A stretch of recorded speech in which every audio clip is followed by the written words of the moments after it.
शासन में विपक्ष की भूमिका हमने निभाई है और जो सब लोग दुब के बैठे थे वो अब इलेक्शन पे बाहर निकले हैं। हमारा उद्देश्य इससे कि हथीन कस्बे का नाम हो पूरे हरियाणा में और देश में। विपक्षी हैं भाई सुमित, उनको उस सभा में धरती पे बैठाया गया, शपथ लेते ही 1 महीना के अंदर जो पीएम आवास योजना के नाम पर लोगों ने रुपए खाए उनको पूर्ण रुपए को उनके पास पहुंचाएं। सलाम नमस्कार, आप सभी का स्वागत है मेरे हरियाणा टाइम्स में। और आज हमारी जो मौजूदगी है कि जो हरियाणा के अंदर नगर पालिका के चुनाव के जो बिल्कुल बच चुका है और 34 नगर पालिकाएं ऐसी हैं जिनमें चुनाव होना है। तो जो सरकारें हैं उन्होंने अपने कोऑर्डिनेटर भी अभी जो उनका नाम जारी कर दिया है। और जो आज हमारी जो मौजूदगी हथीन के अंदर है और हथीन में जानी मानी जो हस्ती है जिनको नाम तो आपने सुना ही होगा, नुकुल, और जिनके ताऊ जी चेयरमैन पूर्व चेयरमैन रह चुके हैं मंगल। और उन्होंने राज में जो विकास हुए थे वो भी काफी विकास हुए थे लोग बागों के बीच में। उनका एक इज्जत के साथ और अहम और एहतराम के साथ उनका नाम लिया जाता है।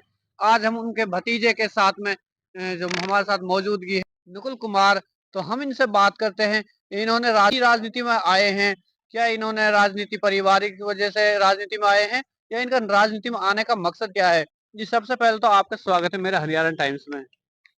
आपकी और आपकी सारी टीम को स्वागत है हथीन में। जी आप हथीन की जनता का हाल पूछने आए हो, हथीन की जी। जनता का राय दे रहे हो, अच्छा आपका बहुत बहुत धन्यवाद। अच्छा, जो आपने राजनीति में कदम रखा है, क्या आपने ये राजनीति में कदम कब से रखा है आपने? हमारा पूरा परिवार एक सामाजिक कार्य परिवार रहा है। हमारे ताऊ जी 40 साल से सक्रिय राजनीति में है। मेरे पिताजी स्वर्गीय श्री राजकुमार सिंह ग्राम सचिव और एक बहुत सामाजिक व्यक्ति रहे हैं। उनकी और हमारे परिवार की गांव में कोई बुराई नहीं है। ऐसा कोई कार्य नहीं है, जो कोई आदमी गांव में ऐसा नहीं है जो हमारे परिवार की बुराई करे।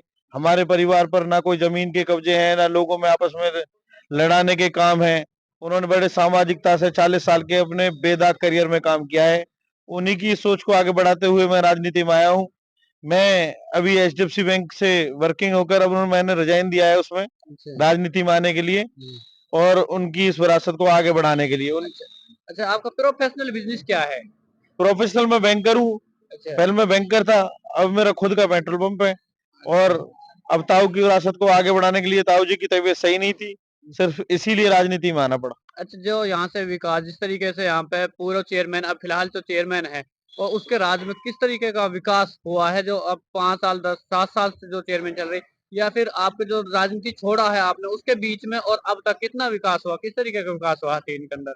जब शुरू-शुरू में नगर पालिका की सरकार बनी, जब नगर पालिका की शपथ ली चेयरमैन ने, अच्छा तो उन्होंने 5-6 महीने बहुत अच्छे काम कराए, सड़कें साफ करी, बड़े ढंग से काम किया जैसे नए युवा को करना चाहिए। अच्छा उसके बाद नगर पालिका का और हथीन का कचरा बना के रख दिया। सारे गांव के सीवर अराजकता फैला दी, कब्जे कर दिए। लोगों बहुत इतना ज्यादा नाक में दम कर दिया कि लोग इनसे इतने परेशान हो गए जिसकी कोई हद नहीं। अच्छा, अभी हम बात करें तो जिस तरीके से हथीन के अंदर विकास चल रहा सबसे पहले जब ताऊ जी हमारे चेयरमैन थे, तो ताऊ जी ने पूरे गांव का पूर्ण विकास करा। गांव में 5 साल के शासन में कोई एक झगड़ा किसी को दबाया नहीं गया। किसी से अगर कोई गलती हुई तो उन्होंने मुंह पे आके कही, उन्होंने उसको समझाया। सबसे बड़ी बात है हमारा राजनीति में आने का, हमारा ये उद्देश्य नहीं है कि हम आके जब ठेकेदार बने और ये करेंगे वो करेंगे। हमारा उद्देश्य गांव में शांति, सफाई और सुशासन लाने का है, जिससे कि हथीन कस्बे का नाम हो पूरे हरियाणा में और देश में। जब एक छोटा सा गांव भड़ूकी हमारे सत्यदेव भाई गौतम ने पूरे देश में नाम कर सकते हैं, तो हथीन तो जब भी शहर है। हमारा काम है हथीन का पूर्णतः विकास करना, साफ सफाई और शांति से, और एक आदर्श शहर स्थापना करना, जिससे लोगों को पता पड़े कि हाँ, हरियाणा के दूसरे कोने पर एक हथीन कस्बा है।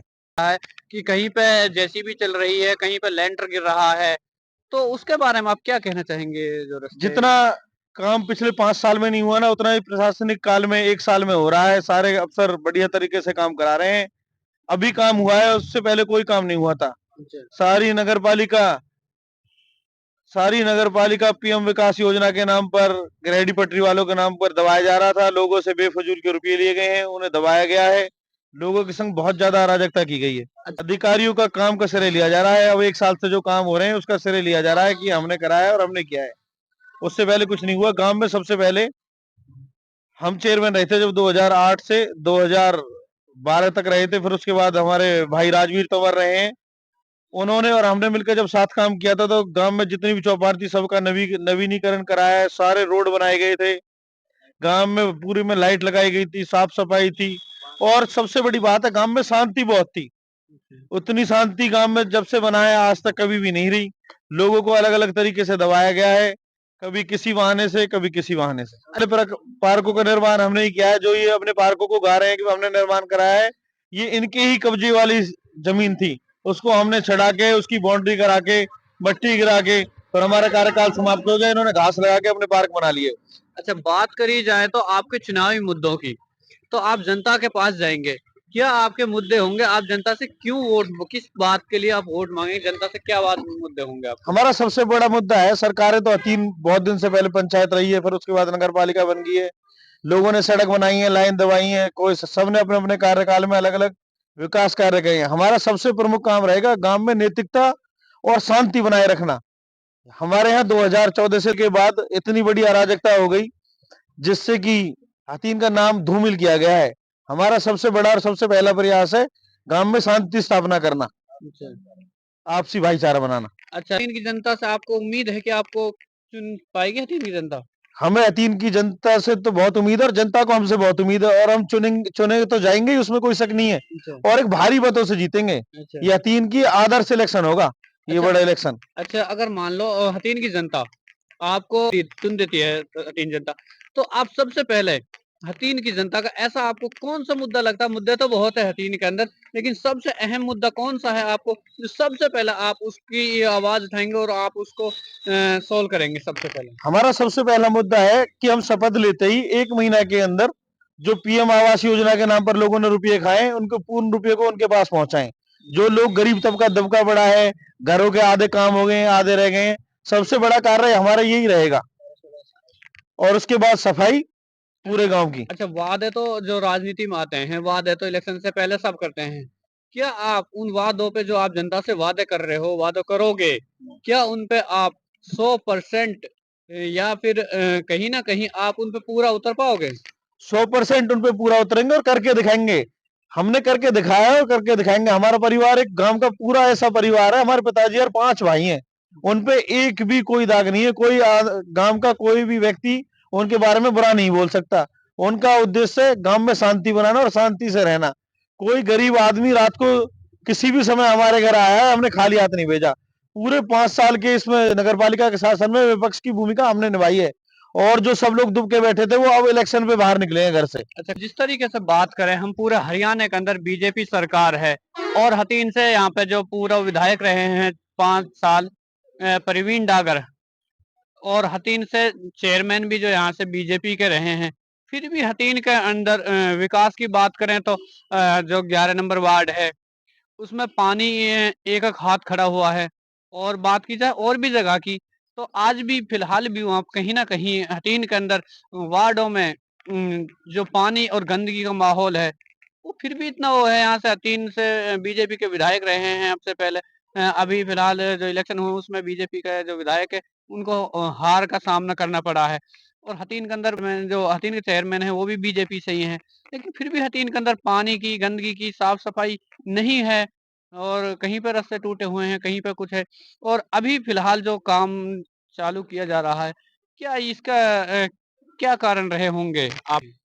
मेन बात ना, हतीन नगर पालिका में भी बीजेपी का शासन है। हमारे पूर्व विधायक भाई प्रवीण डागर बड़े भाई हैं वो हमारे, और एमपी साहब कृष्णपाल जी भी बीजेपी से ही रहे हैं। जी। बात यहाँ सरकार के कार्य की नहीं है, हतीन की जो कार्य प्रणाली है ना वो बहुत ज्यादा खराब रही है। यहाँ पूरे 5 साल विधायक की नहीं चली, बाहर के लोगों को यहाँ पर शासन का मौका दिया गया है। सारा गांव टूटा पड़ा है। 5 साल सारे गांव ने सीवर की समस्या से बहुत परेशान रहा है। अब 1 साल के प्रशासनिक कार्य में गांव में थोड़ी साफ सफाई हुई है, पर सारा गांव खुदा पड़ा है। पूर्व सीएम पूर्व सीएम का प्रोग्राम था, तो पूरे हरियाणा में घूमे हैं, तो एक प्रोग्राम के तहत हथीन की वाटिका में आए। कितने बड़े दुर्भाग्य की बात है।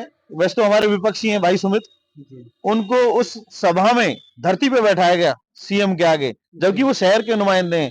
ये बात से हमें बहुत दुख हुआ कि हथीन की वैल्यू ये है। कहीं ना कहीं ऐसा भी तो हो सकता है कि भाई भाजपा वाले कहते हों कि भाई जो हमारे नेता हैं, जो हमारे कार्यकर्ता हैं, हम उनको जनता के बीच में और जनता के बराबर बिठा रहे हैं। जनता और उनको कोई फर्क नहीं है, भाई हमारे जो नेता और जो कार्यकर्ता हैं वो और जनता एक समान हम बराबर कर रहे हैं। ये भी तो कैसे हो सकता है तो बीजेपी? सारे ही लोग नीचे बैठते हैं, सीएम अच्छा भी तो जनता में से ही है, अच्छा सारे लोग नीचे बैठते फिर, अच्छा इतने लोग तो नहीं थे वहां, अपने ही लोगों को बोलने का मौका दिया गया। हमारी बात भाजपा से नहीं है, हमारी बात यह है कि वो शहर का नुमाइंदा है, अच्छा हथीन शहर का, उनको धरती में बैठा कर क्या शो करना चाह रहे थे, प्रतिनिधि है वो शहर के, अच्छा चाहे वो हमारे विपक्षी हैं। ये बात अलग है कि भाई हम हमारे विपक्षी हैं, पर फिलहाल तो वो शहर के नुमाइंदे हैं, जी। शहर के अध्यक्ष हैं। तो इस बात से बहुत दुख है, इनकी कार्यप्रणाली बहुत खराब रही है। अच्छा बात अब लास्ट में सबसे जो अहम क्वेश्चन ये है कि हतीन की जनता और जो हमारे दर्शक देख रहे हैं, हतीन की जनता से आप क्या कहना चाहेंगे? किस तरीके से आप जो भी अपना प्रचार प्रसार करेंगे, तो किस तरीके से आप हतीन की जनता से क्या कहना चाहेंगे? हम तो हतीन की जनता से सिर्फ एक ही अपील करते हैं कि उन्हें हमारे परिवार और हमारे किसी भी सोच से उन्हें ऐसा लगता है कि हम बनने लायक हैं, नैतिकता के आधार पर, शांति के आधार पर, तो ही वो हमें वोट दें। अगर उन्हें लग रहा है औरों की तरह हम भी करप्ट हैं, हमारा परिवार खराब है, हमने भी कोई कब्जे करे, लोगों को दबाया है, अराजकता है, तो नहीं। हम तो बस इंसानियत के नाते और अपने परिवार के स्वभाव के नाते उनसे कह रहे हैं, अगर हम इस लायक हैं तो हमें आशीर्वाद दें और हमें विजयी बनाएं। हम उनके आशीर्वाद को खाली नहीं जाने देंगे। अगर हम चेयरमैन बनते हैं तो तीन का हर जन बच्चा चेयरमैन बनता है, हर जन बच्चा, कोई आदमी सीधा हमारे पास आ सकता है। पिछले 5 साल में इतना डर का माहौल रहा है जिसकी कोई हद नहीं। वो माहौल को हम खत्म करने के लिए जनता के बीच में जा रहे हैं और जनता हमारा पूरा आशीर्वाद देगी। और 12 मार्च को रिजल्ट वाले दिन ऊपर वाले की कृपा से हम चेयरमैन बनेंगे। तो जो आप देख रहे थे नकुल ठाकुर और जो मंगल सिंह ठाकुर के भतीजे हैं, तो ये जो राजनीति में उतरे हैं, इनका मकसद है ये है, इनका कहने का मकसद ये है कि हमारा जो राजनीति में उतरने का मकसद है सिर्फ वही है कि जो हमारे ताऊ जी मंगल ठाकुर ने जिस तरीके का विकास किया, भाईचारे को एक समान रखा और पूरी हतीन की जनता को पूरी जनता हतीन की जनता का विकास किया और हर जगह पे उनका एक नाम लिया जाता है इज्जत के साथ में। उसी तरीके से ये जो जनता के जो समस्याएं हैं उनको जल्दी से जल्द सोल्व कर सकें।